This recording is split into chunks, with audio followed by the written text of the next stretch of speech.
On se retrouve après une petite période d'absence de notre part. On va parler de l'UFC 297 aujourd'hui et puis quand même parler de ce qui s'est passé ce week-end à Las Vegas, à l'UFC Apex. On avait notamment le petit Taylor Lapillus qui combattait. On vous en dit plus par la suite. C'est parti, générique.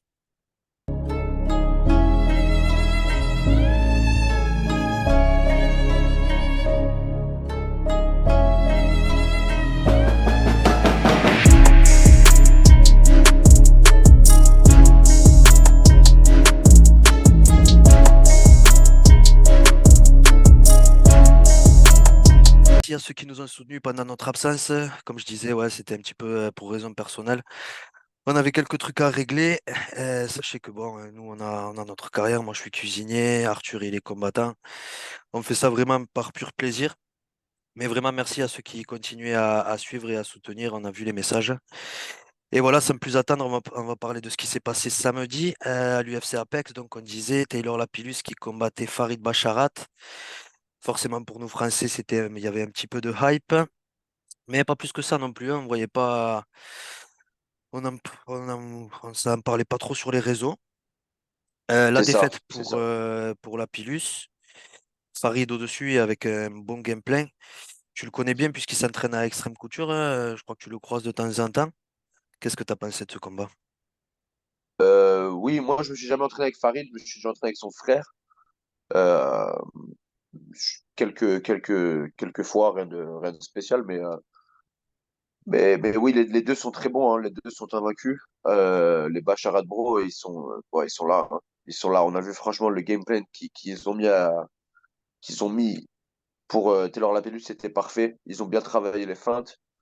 Euh, Ils l'ont fait bégayer sur le takedown. Au début, il défendait bien. Il feintait, jusqu'à ce que le takedown commençait à devenir le problème, quoi, on va dire. C'était vraiment un très beau gameplay mis bien en exécution par Farid Basharat. Belle victoire, il n'y a rien à dire. Pour moi, il a gagné les trois rounds.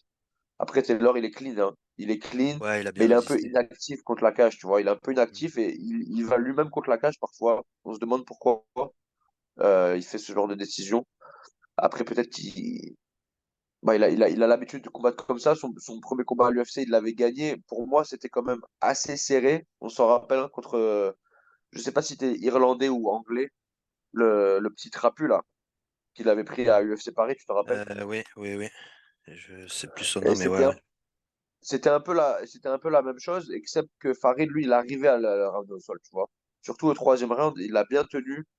Ouais, non, c'était compliqué, franchement. Par contre, j'ai du mal à comprendre pourquoi ils ont fait ce combat-là maintenant. Pourquoi ils l'ont fait sur les prélims de un UFC Fight Night à l'Apex. J'ai pas compris pourquoi. J'ai vraiment pas compris pourquoi. Pour moi, ils auraient dû donner un autre combattant à Taylor Lapillus. Je dis pas un combat facile, mais pas un Basharat, tu vois, Ouais, ouais. directement. Je Après, on crois. sait pas, l'UFC a ses propres agendas. Ils Mhm. ont leur propre plan. Parfois, on comprend pas vraiment, mais pour eux, ça a du sens. Mais c'est vrai que j'ai du mal à comprendre. J'ai du mal à comprendre pour ce combat-là. Pourquoi il Ce s'est fait à match-up. l'Apex? Pourquoi il a été sur cette carte-là? Et pourquoi il était sur les prélims, quoi? Tu vois? Mhm. Farid, il a déjà été sur des gros UFC numérotés. Il a beaucoup de fans. Il a un gros following. Donc, ouais, j'ai du mal à comprendre, mais bon. Mhm. C'était quand même un très beau combat technique. J'ai pris du plaisir à regarder ce combat, donc ouais, c'est tout ce qui compte à la fin. Mhm. Après, ouais, ce qu'on disait, le trapu, là, c'était Kaolan Logran qui l'avait affronté à Paris. C'est Il ça. était invaincu aussi. C'était un 8-0.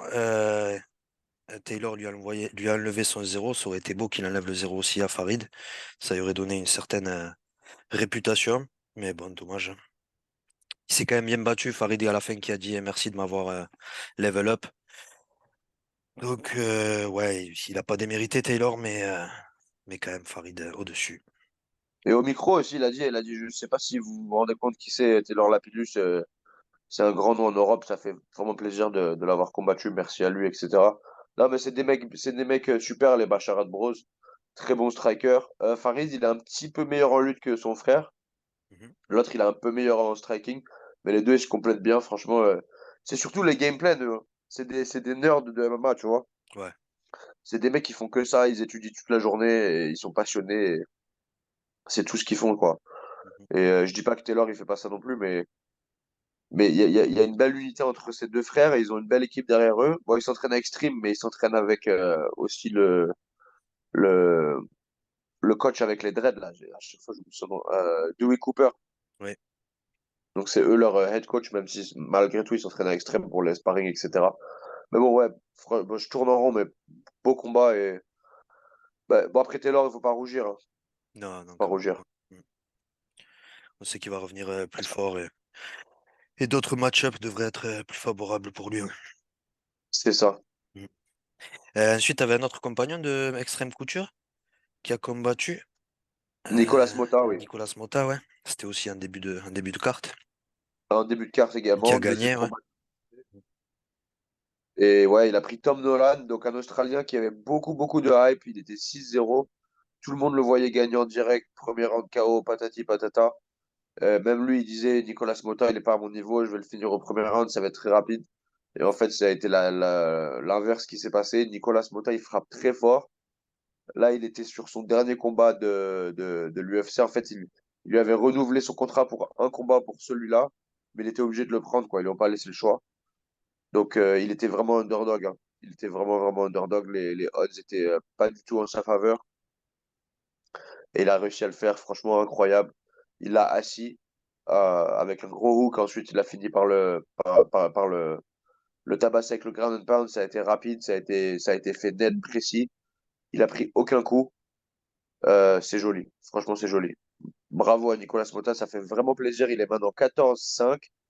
On s'en rappelle, il était à 21 ans à l'Ultimate Fighter Brésil.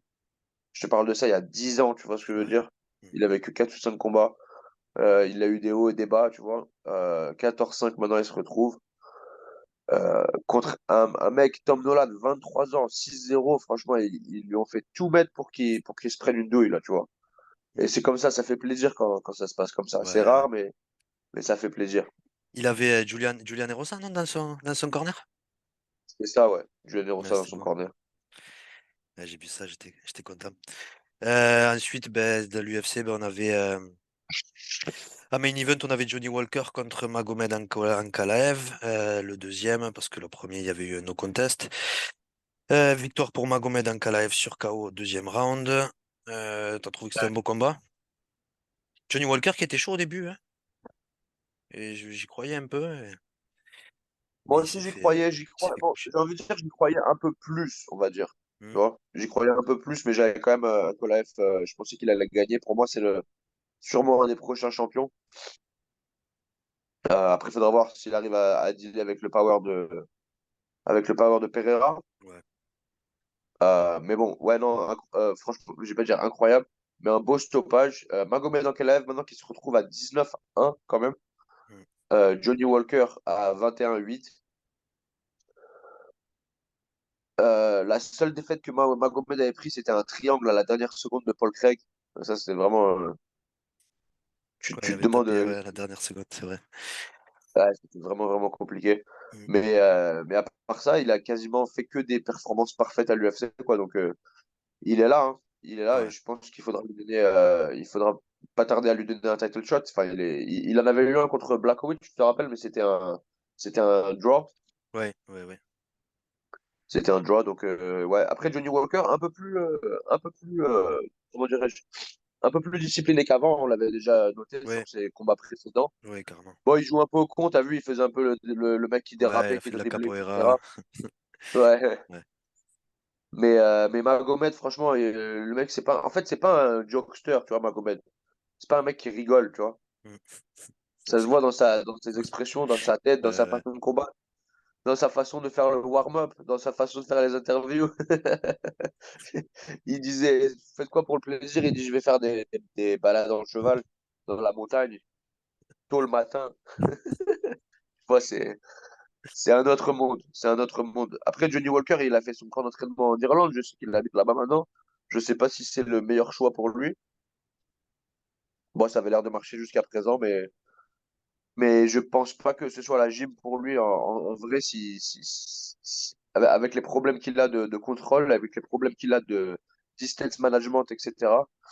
Je pense qu'il devrait plutôt retourner en Amérique. C'est mon humble avis. Mais bon, on verra ce qu'il propose par la suite. Il reste quand même 21-8, donc il reste quand même dans le top 10. Il me semble qu'il est 6 quelque chose comme ça.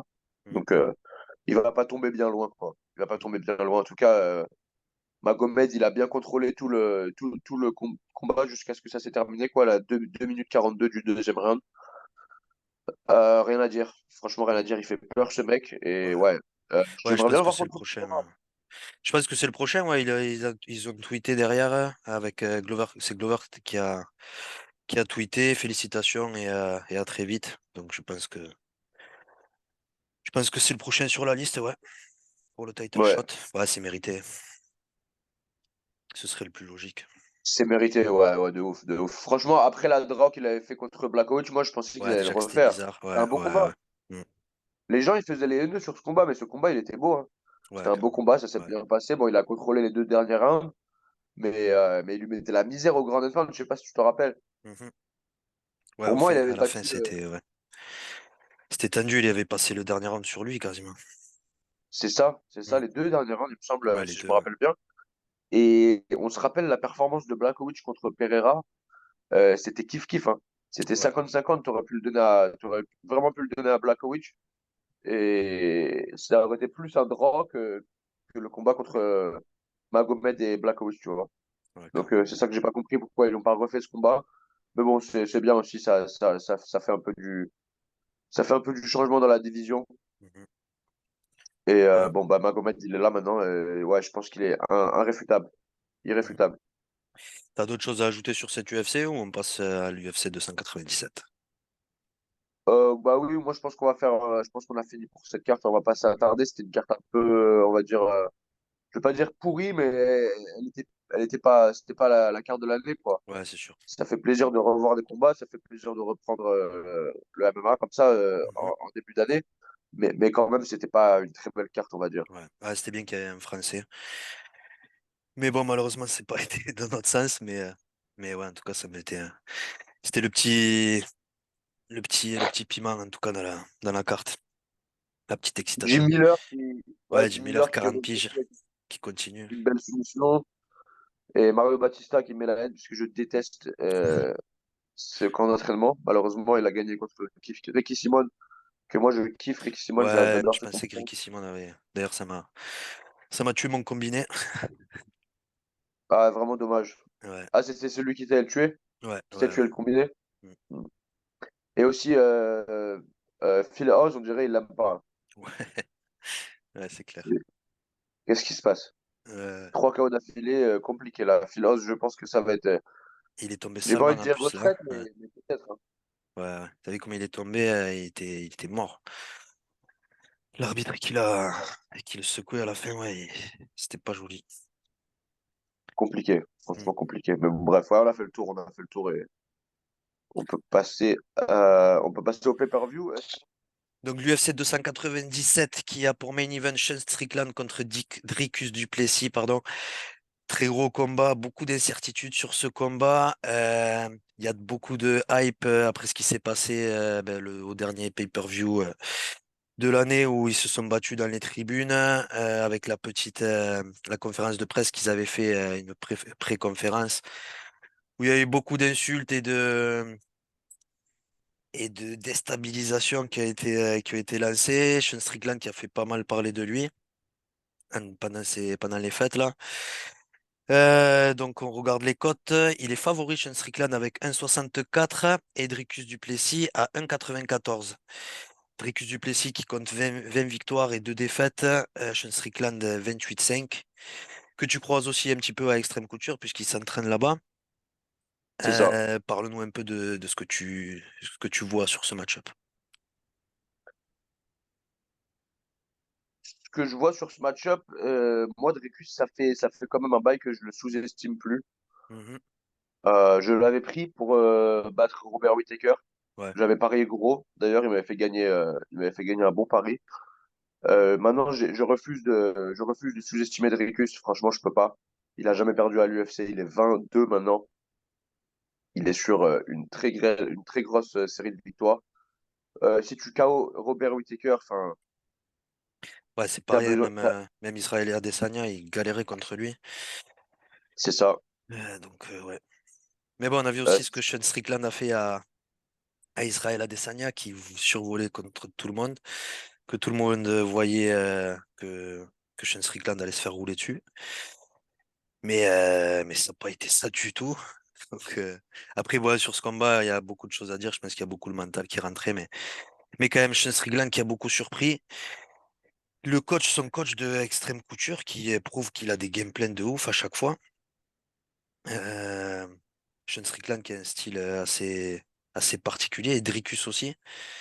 Donc ouais, moi je suis vraiment indécis ouais, sur ce combat. Bah, bien évidemment, moi je suis obligé de prendre Sean Strickland vu que je le connais, je m'entraîne à Extreme, je vais pas pareil contre lui Mhm. publiquement, bien sûr. Euh, mais non, je pense qu'il peut vraiment le faire, Sean Strickland. Il est vraiment sur un gros momentum là, quand même. Ouais. Battre Adesanya 5 rounds, comment il l'a fait dans sa maison en Australie. Donc, pour battre euh, Israël Adesanya dans la façon dont il l'a fait sur 5 rounds, continueusement comme ça, en gagnant tous les rounds, bon 4-1 ou 5-0, c'est débattable. C'était quand même impressionnant. Il a vraiment un jab incroyable pour le MMA, Sean Strickland. Il ne check pas trop les leg kicks, il se fait un peu travailler les jambes. Derrick peut-être pense qu'il va pouvoir faire ça, pense qu'il aura une avenue à travailler sur peut-être les coups de pied bas. C'est la seule chose que je pourrais voir peut-être qui fait mieux que lui. Mais je pense niveau jab, niveau distance management, niveau volume, Sean Strickland est bien au-dessus. Mhm. Niveau cardio, je dirais qu'il est au-dessus également. Tu le vois jamais vraiment fatigué. C'est vrai que Dricus, il a ce petit souci ouais, de fatigue. Ouais, Il fatigue parce qu'il a des problèmes au nez, mais après, je sais qu'il a ouais eu c'est la vrai. chirurgie au nez, il a fixé tout ça, il a plus de Mhm. problème. Donc, en espérant qu'ils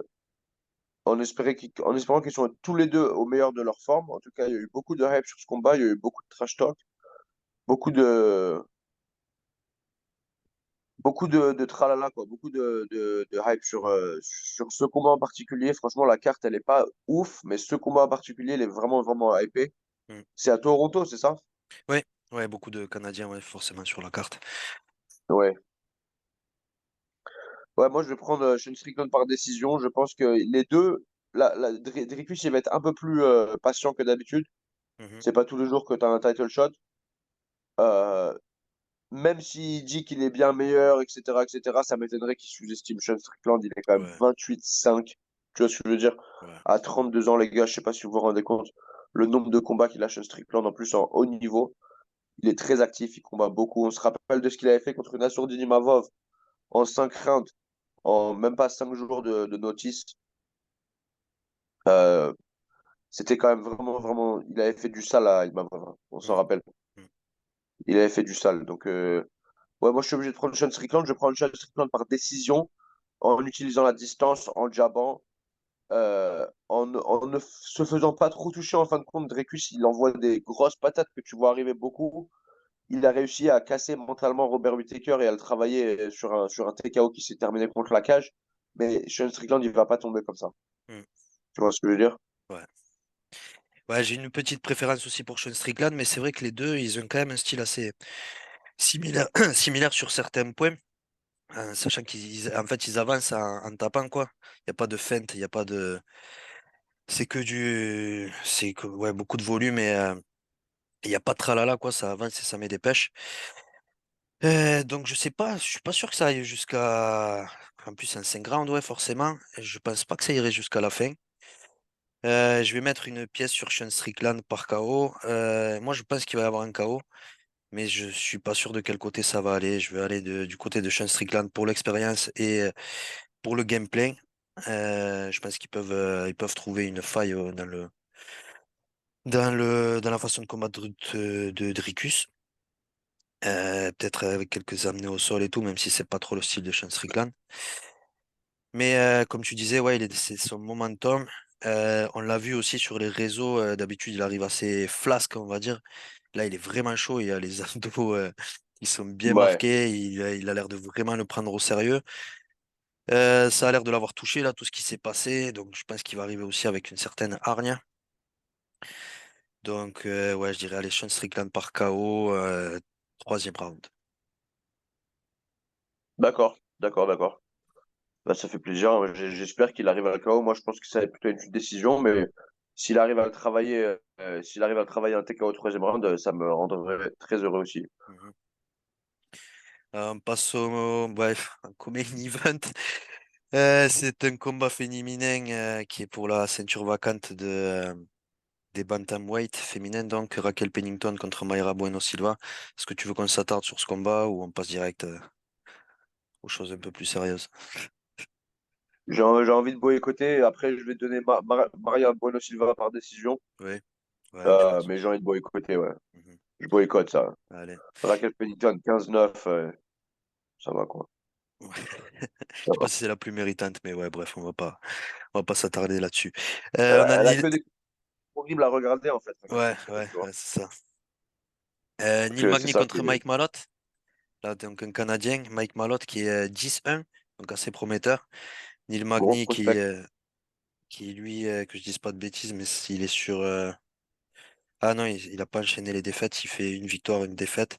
Il avait perdu contre C'est Yann ça. Machado, il avait gagné contre Phil Rowe, perdu contre Gilbert Burns, gagné contre Daniel Rodriguez, perdu contre Shafkat, gagné contre Max Griffin, perdu contre. Ah non, ensuite gagné contre Geoff Neal. Ouais, Neil Magny qui est un petit peu, je dirais, sur la pente descendante, en tout cas contre les mecs, contre les jeunes prospects qui arrivent. Donc ouais, moi, sans plus attendre, je vois un petit KO pour Mike Malott ou un TKO, ouais. Je pense qu'il peut l'avoir premier round ou deuxième. Beaucoup de... Ouais, il a quelques soumissions, mais je pense pas qu'il se risque, Mike Malott, à aller là-dessus, non? Il a beaucoup de soumissions, c'est un très bon grappleur. Mhm. Mais après, la compétition qu'il a pris comparé à Neil Magny, je peux pas comparer, hein. Ouais, c'est ça. Moi, je vais prendre Neil Magny sur ce combat. Je pense qu'il peut le faire par décision. Ah Je ouais? pense qu'il peut le contrôler contre la cage, un peu comme il l'a fait contre Phil Rowe, Mhm. et qui contrôle la cage, qui fait un combat un peu ennuyeux. On sait que les cartes du Canada sont généralement vraiment, vraiment l'inverse de dramatique, en fait. Elles sont assez ennuyeuses, majoritairement. Les cartes canadiennes, c'est jamais trop ça. Et je pense que ça va être un stinker. Je pense que Neil Magny va contrôler contre la cage, il va faire un combat assez pénible à regarder Mhm. et qui va prendre une split décision contre Mike Malott et il va lui enlever une petite hype. En tout cas, c'est ce que je vois, moi, ce qui se passe quand je regarde les différences de style. C'est vrai que Mike Malott il est discipliné au début, il envoie des bons straight shots. Euh, Quand il va au sol, il est assez rapide à trouver les soumissions. Mais j'ai vu quand même des erreurs contre Adam Fugit. J'ai eu pas mal d'erreurs, pas mal de situations où il aurait pu finir avant, mais il l'a pas fait. Ça montre un manque d'expérience, un peu comparé à Neil Magny, et je pense que Neil Magny va pouvoir le faire Mhm. Ok, par ensuite, décision. d'accord. Ensuite, on a Chris Curtis contre notre Canadien Marc-André Barrios. Marc-André Barrios qui est 16-6. Chris Curtis, gros vétéran, 30-10. Déjà plus de 40 combats professionnels à son actif, c'est ouf. Chris Curtis qui revenait d'une d'une défaite contre, ouais, il avait perdu contre Kelvin Gastelum à C'est la ça. décision, ouais, assez surprenante, en tout cas pour nous, on s'y attendait pas. Juste avant ça, il avait gagné contre Joaquin Buckley. Je Il y pense avait qu'il le no peut contest. prendre. Ah oui, il y avait eu un no Il y contest avait entre le deux, no oui, c'est vrai. contest contre la sourdine. Ouais, oui, c'est vrai, c'est vrai, c'est vrai. Et ouais, donc là, Marc-André Barrios, qui lui était très prometteur au début, et ensuite il a enchaîné, enfin, il a eu quelques défaites contre Chidi Njokuani, après Anthony Hernandez. Là, il revient d'une victoire contre Eric Anders, et juste avant ça, Julian Marquez. J'ai une préférence pour Chris Curtis, pour l'expérience, mais ça va pas être un combat facile non plus. Qu'est-ce que t'en penses? Oui, moi je prends Chris Curtis par KO en Ah travaillant ouais? le corps et Mm. en faisant, je vais pas dire abandonner, mais en forçant Marc-André Barrios à faire des mauvais choix Ouais. et à tomber contre la cage. Ça va être un peu soit un gros KO où il travaille le corps et il va au-dessus, comme il Mhm. a fait avec Phil Hoss, ou soit un petit KO contre la cage où il commence à travailler le corps. Ça va à l'intérieur, ça touche bien. Franchement, la boxe à l'intérieur de Chris Curtis, elle est vraiment bien. Il est vraiment bon. Il a du gros pouvoir dans les mains. 36 ans, il commence un peu à se faire un peu âgé, mais il est toujours là. Franchement, je le vois tout le temps s'entraîner avec Extreme Couture. Je le vois faire des sparring de ouf. Il est là. Franchement, le mec, il est là. Euh, c'est un bon gars. J'aime bien aussi Marc-André Barriault. J'aime bien sa mentalité. C'est un combat entre deux combattants très honorables, on va dire. 33 contre 36. Mais je suis obligé de prendre Chris Curtis par KO. Par KO Ouais, j'ai TKO. ok. J'ai pas parlé des cotes, mais ouais, Chris Curtis qui est favori à 1,52. Marc-André Barriot à 2,15. Donc ouais, les bookmakers sont d'avis, du même avis que nous. Ouais. Ensuite, on enchaîne avec, pour moi, l'un des plus beaux combats de cette carte, après le main event. C'est Arnold Allen contre Movsar Evloev. Movsar qui est invaincu 17-0 et Arnold Allen 19-2, qui était un très gros prospect à son arrivée à l'UFC, qui a juste perdu ben, contre Max Holloway dernièrement. Arnold Allen qui lui est underdog, donc 2,20 et Movsar favori à 1,49. Franchement, j'irais plus vers le underdog, tu vois. J'ai envie de voir Arnold Allen gagner.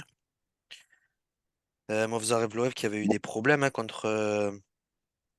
c'était contre Diego Lopez, ouais. C'était contre Diego Lopez. Qu'il avait pris un short notice. Il a pas mal galéré.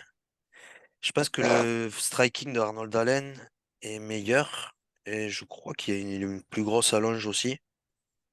Je pense que ouais, Arnold Allen peut le prendre. Qu'est-ce que t'en dis, toi?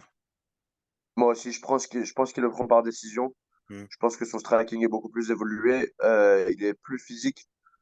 J'ai déjà vu les deux. Moi, il est pas si lourd que ça, Evloev, hein. Ouais. Il est pas si corpulent que ça. Mhm. Ah, je suis en train de voir qu'il a une plus grosse allonge, en fait, Movsar Evloev. J'imaginais Arnold Allen plus grand.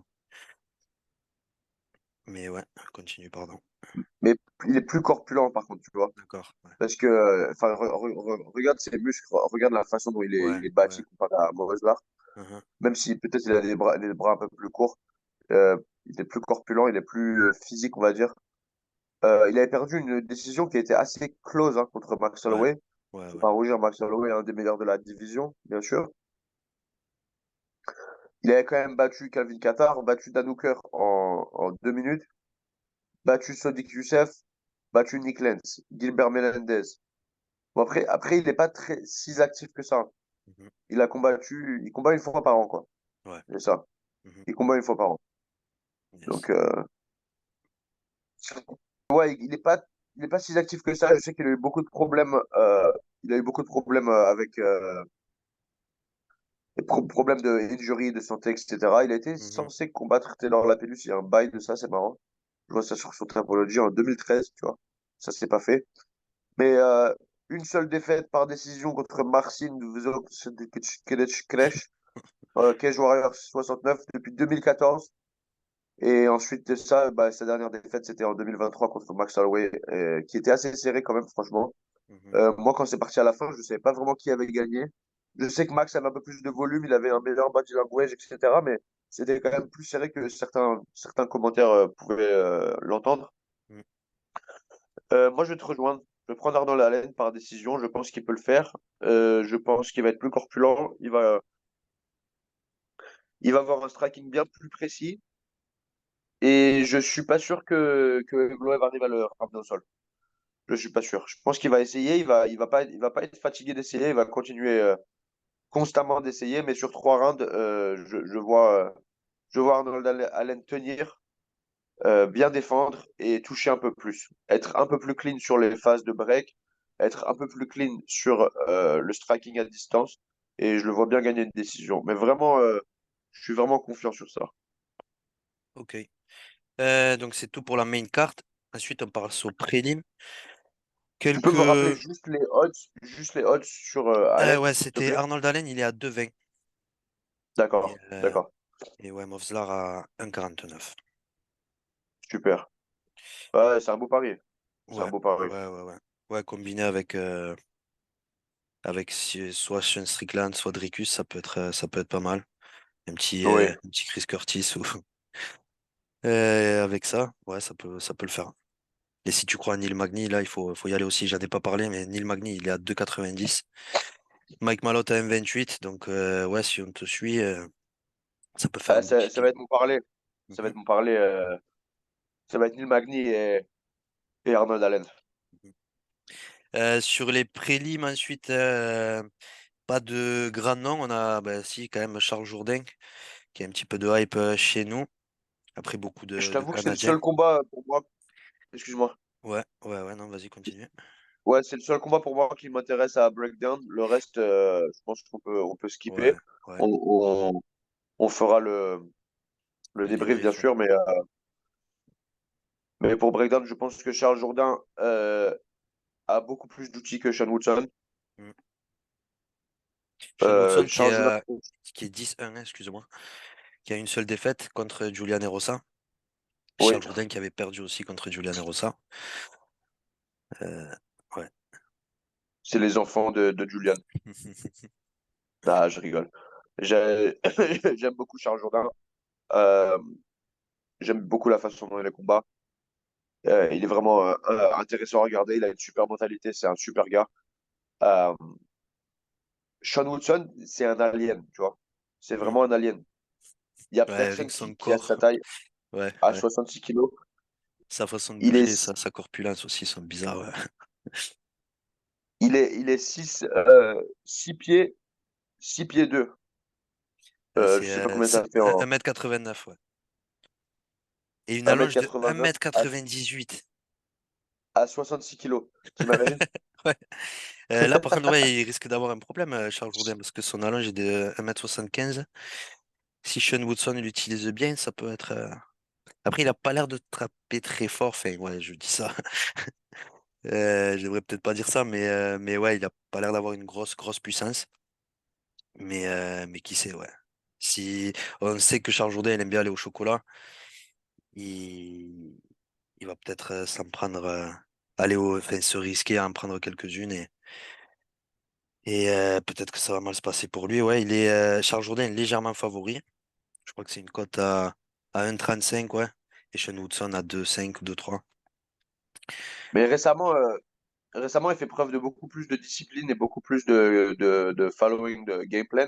Mhm, Charles Jourdain, je pense que là, il faut qu'il travaille les leg kicks, il faut qu'il travaille les coups de pied dans les jambes sur Sean Woodson. Il a des jambes, c'est des cure-dents, tu vois. S'il arrive à les travailler dès le début, même s'il a un peu moins d'allonge, il travaille le corps, il l'affaiblit, il va le ramener au sol. On a vu que la défense de soumission de Sean Woodson au sol, c'était un peu suspicieux. mhm. Charles Jourdain, c'est quand même une ceinture noire. Il revient d'une victoire par soumission contre, euh, comment s'appelle-t-il? Le Brésilien, Ricardo Ramos. Ricardo Ramos. Victoire contre Ricardo Ramos par guillotine, ça s'était fait assez rapidement. C'était quand même beau à voir. D'ailleurs, Ricardo Ramos qui est censé combattre Julian en mars, Ouais. Mhm. donc ce sera intéressant à regarder ce qui se passe sur ce combat. Mais ouais, donc moi j'ai Charles Jourdain, mais vraiment à fond, hein. Je pense qu'il a beaucoup plus d'outils, il a un meilleur sol, il a une meilleure lutte, il est plus explosif. Sean Woodson parfois n'a pas assez de volume, il est un peu fainéant, on va dire, Mhm. sur certaines phases. Là, Charles Jourdain, il a du bon momentum. Deux victoires d'affilée contre des bons adversaires en plus, tu vois. Ouais. Ricardo Lamosse, il est quand même 7-4 à l'UFC. C'est pas n'importe qui. Pour le sortir comme ça au premier round, c'est quand même beau à voir. Mhm. Donc, ouais, je suis obligé de rester sur Charles. Je pense il va jeter tout l'atelier à lui, quoi. Je peux voir un TKO comme une soumission, comme une décision. Franchement, je vois vraiment Charles Jourdain dominer ce combat.